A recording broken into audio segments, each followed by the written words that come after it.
Hi, I'm Gina. And I'm Jen. And this is Job Search Stories. And today we're talking about things that can cause anxiety in a job search, like the stigma of job hopping or feeling like you're overqualified. And something that I definitely feel sometimes, imposter syndrome. So let's get into it. Okay, well, I want to start off with a viewer question that we have from Katie. And Katie says that she started a new job 3 months ago and imposter syndrome is hitting hard. How can she get over feeling like she's not qualified? Yeah, I think Katie is expressing something that we've all kind of felt. Whether we feel it now or we felt it in the past, it's something that's incredibly relatable. I think no matter what job I've been at in my life, I felt imposter syndrome. Yeah. Whether I feel like at every job, I've always been the youngest or I've always just felt out of place. So I don't know, there's so many factors. You can even feel just you're super qualified for a job and you're just feeling that imposter syndrome. Yeah, I think it happens too when we do new things at work, right? Because there are totally times where, let's say you've been in a job for a year, but then you start a new project or you work with a different team. So your environment changes and that can cause it. I know for me, one of the first times I really felt imposter syndrome was when I actually started working at Indeed. Yeah. I mean, first of all, it was a huge tech company. Yeah. And you do get a little razzle dazzle from, all of the perks and everybody's so smart. And you're like, oh man, am I the dumb person in the room? No, because sometimes you're just I'm the least smart person amongst the smarties, It's you're just not, you're oh, I'm not where everybody else is. Also, all the tech lingo and techie things that people say. So I did feel like that when I came to Indeed too. I was just oh, everybody's smart here. And I'm just Gina smart. I'm not Indeed smart. But I think one thing about imposter syndrome is that everybody feels it. So if you're like us and you feel imposter syndrome, we want to hear your stories. So, let's get through it together. Leave a comment down below and tell us about your experience with imposter syndrome. But before we get into all the bits and bobs, what percentage of people experience imposter syndrome? I feel it would be crazy to say 100%, but then there's people who are so confident and they just think they're doing everything right. But I'm going to say 100%. I honestly feel it's probably 100%, but according to the National Cancer Institute, up to 82% of people experience imposter syndrome. That's close to 100 though. That's so a maybe lot. It's underreported though. Yeah, that's true. Some people are suffering in silence. All right, next question. Okay. Do women or men experience imposter syndrome more? I just feel my lived experience as a woman, I would say women. Women probably experience it way more. Because also workplaces were made by men for men. Controversial take, I know, but it's just the truth. You're right. So there was a study that was reported on in The Independent, and it says that specifically in the workplace, 63% of men report feeling imposter syndrome, but 72% of women experience it. It's still close though. So I feel it's still we're all feeling insecure. We're all feeling out of place. For sure. And then there are some cultural or societal elements that can impact this number. That's very true. Oof. All right, so this is the last question I have for you. Do really successful people feel imposter syndrome? So I would say yes. If you don't feel it, then you might be doing something wrong. I'm not going to lie. Because people just feel insecure at work. Yeah, insecurity happens to all of us. And so there was a report by UCLA Health that does state that imposter syndrome is common among successful people. And it's actually really interesting because the term imposter syndrome came out of a study in the 70s by 2 women graduate students, and their subjects were all high achieving women. Yeah. They were medical students, grad students. And so, kind of regardless of how successful you may be in your career, the insecurities can still creep in. Yeah. Even when you are doing well, there's always going to be that little creeping feeling on your shoulder, why am I here? What am I doing? Yeah. We all have bad days. Yeah. simply put, this feeling of imposter syndrome really comes down to like feeling like a fraud and you're going to be found out, right? It really comes down to positive reinforcement. You've got to practice some positive self-talk. Yeah. You kind of have to go back and remind yourself that you were brought into this organization or into this team for a reason. Yeah. You know, it's very likely that nobody else can do what you do, or if they have the same skill set, they can't do it like you do. Yeah. You are unique. And so you kind of have to remember that uniqueness. Yeah. You also can do things like track and measure your achievements. You know, I really encourage people to have what I would call a praise folder. And so that's when you get compliments or somebody gives you a shout out or reaches out to you and gives you peer feedback about the things that you do really well. Definitely save that. I mean, it's good to reinforce to yourself, okay, I am good at these things. Yeah. But also it's like a nice little cheat when it comes down to writing your own performance eval. And you can just pull those like good thoughts from your folder. That's cute. So basically, you just need to like look in the mirror and say, I am that girl. Like, I'm good at what I do. And look at all these people who are saying I'm good at what I do. Yeah. And I think an important thing that we have to remember when we experience imposter syndrome is that feelings are not facts. Yeah. Right? Sometimes we can feel dumb in a situation, but that does not mean we are dumb. Yeah. Okay, well, I think there's something else that we can kind of talk about that is almost kind of the opposite of imposter syndrome, or maybe not the opposite, like adjacent to imposter syndrome. And that's being overqualified. So I think this is kind of like more of a phenomenon now, but just like feeling overqualified and maybe being overlooked because of it. Has that ever happened to you? I wouldn't say that I was overlooked for a role ever for being overqualified, but I was overlooked for a salary increase where I felt like I was way overqualified.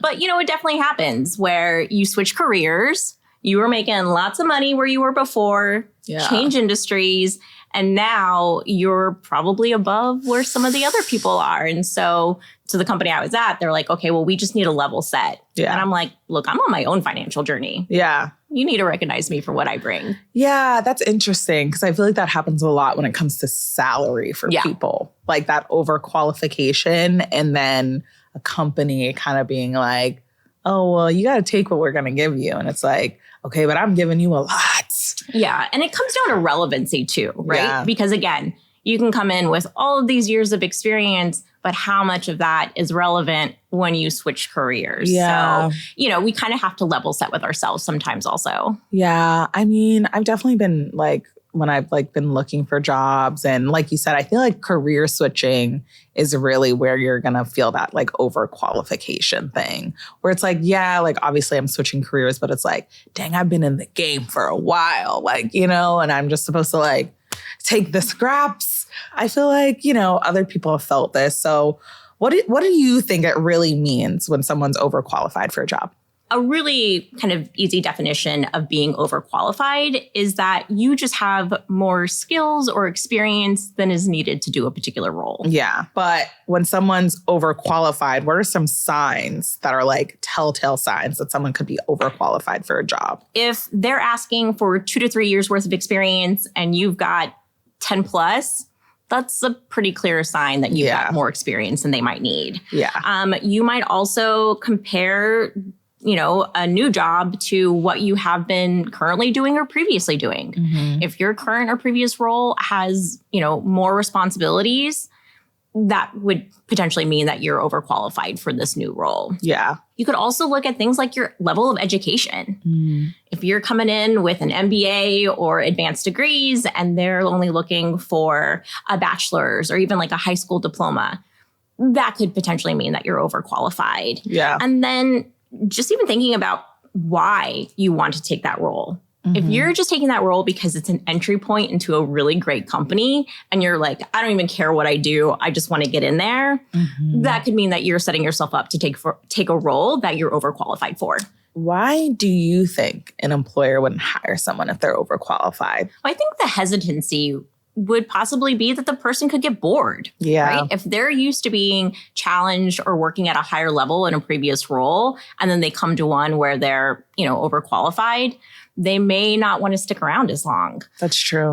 They also might be worried about salary. If a person comes into, a negotiation process and they know they're making a lot more money in their current role, they might ask for more money that's outside of the budget. They might be concerned that an overqualified person would be a flight risk. It's really expensive to hire and onboard somebody new to the team. And so if, in 5 or 6 months, you're ready to go on to something new, that's a really expensive risk that they've got to take. Yeah. And they might also be concerned that you're just looking for a job and not a career. And they might be looking to bring somebody in who can grow with their team and their organization. But let's just say, you get past that recruiter, you get your resume in front of that hiring manager, and you make it to the interview. How do you kind of explain being overqualified in an interview setting? Yeah, I mean, you can definitely, one, be prepared to address the concern, right? You read the job description. They only need 2 to 3 years of experience and you're bringing in 10. But you can focus on the positives, right? You can focus on the fact that you're coming in and it might take less time for you to actually start being productive on the team. Yeah. And that's a win for them. You could also focus on the amount of knowledge that you're bringing to the team and how you can help elevate the work that they currently do. Yeah. But you should definitely be prepared to address it and really try to frame all of your responses to how you're going to be able to leverage your experience to help this company grow. I feel like there's sometimes a big reason for being overqualified for a job, and that's job hopping. How do you feel about job hopping? I always encourage job hopping. Okay. It's one of the most successful tools to increase your salary. So we can definitely dig into that a little bit more, but I am pro job hopping. Okay, then I think you'll like this story from Miguel. So Miguel says, I left my job even after we were all promised raises after not getting one for 2 years. My new job pays more, is closer to home, and I found out from old coworkers that the promised raise never happened. I'm happy, I have a better job, and do not worry about my company doing layoffs.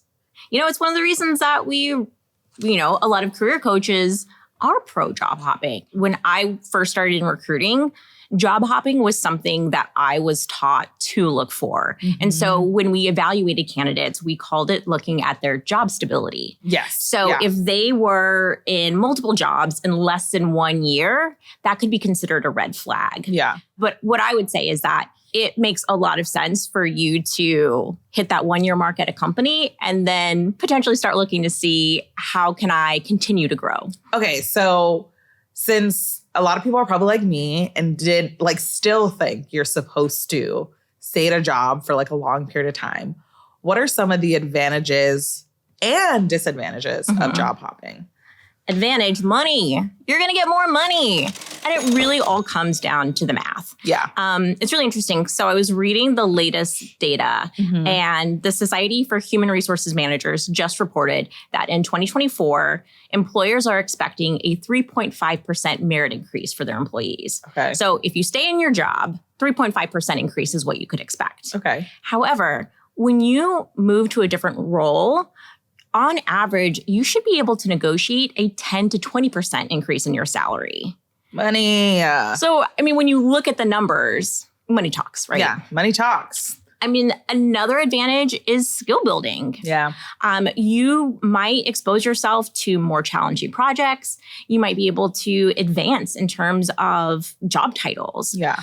Just from moving from one company to another. So that, career advancement is definitely a pro. Yeah. And then when we think about cons, there is the concern that if a recruiter is seeing a new job every year, that might be a sign that there's a lack of commitment. Yeah. So again, we talk about how expensive it is to bring people onto a team. And so if they feel like, okay, I'm going to bring this person on, but they're just going to be gone in a year, and maybe there's a candidate who really expresses their commitment to want to grow, they might want to go with that candidate. Right.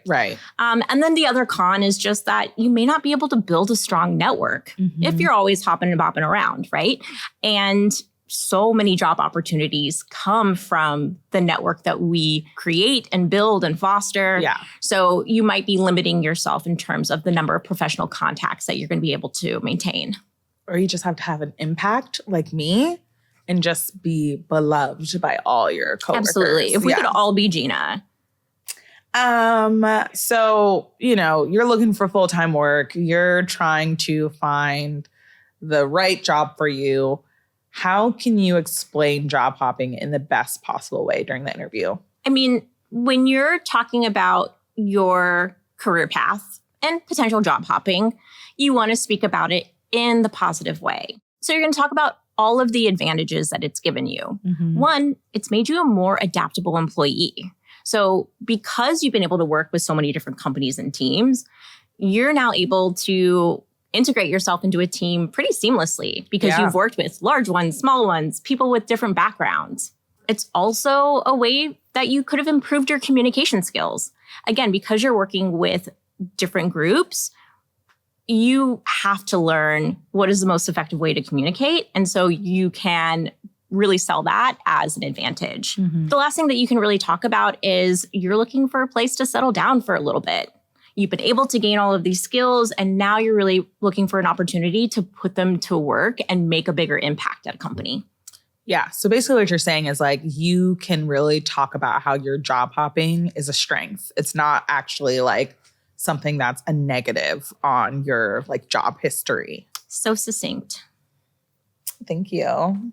Okay. So to wrap it up, what are your top tips in 60 seconds or less of how to feel less insecure, whether that's in the workplace or in that job search journey?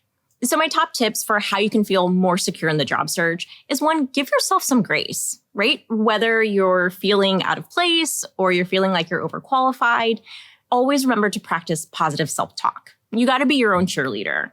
And again, it comes to how we sell ourselves, focus on the positive. All of these situations have really given you an advantage, and you've got to highlight those for an employer. When you come into a situation where you don't have the answer, don't be afraid to ask questions. And then finally, just remember that feelings are not facts. You are smart. You should be there. You contribute. I love that. Well, that's all we had today. Thank you so much for watching this episode, and make sure to subscribe so you don't miss any episodes of Job Search Stories. Bye. Can I get a what? So do you think women or men experience imposter syndrome more? Sorry. Wasn't me. She didn't do the report. Did I spit on myself? Sprinkle. And my click clacks. ASMR.